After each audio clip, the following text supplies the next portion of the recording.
as of July 2024. This means close to 5 of every 10 Filipinos are jobless. To address it also stated over 900 employers have committed to the event that has more than 60,000 jobs up for grab.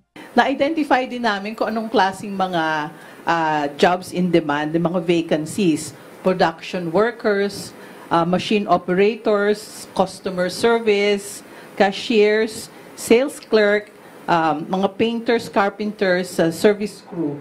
The agency has also released the list of job fair sites for every region. This is also posted on social media and DOLE's website. Alongside the Bagong Pilipinas Job Fair, the agency will also be conducting payouts to its TUPAD beneficiaries program with a fund allocation of 1 billion pesos. In addition, different livelihood programs will also be offered with a budget allocation of 183 million pesos. Sa 76 pong probinsya ay magkakaroon po tayo ng payouts. This is across regions.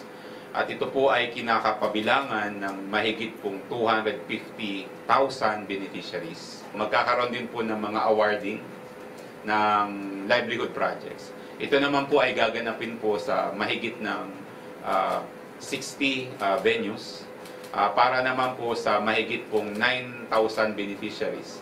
According to the Department of Labor and Employment, these top industries will participate in the nationwide job fair this Friday.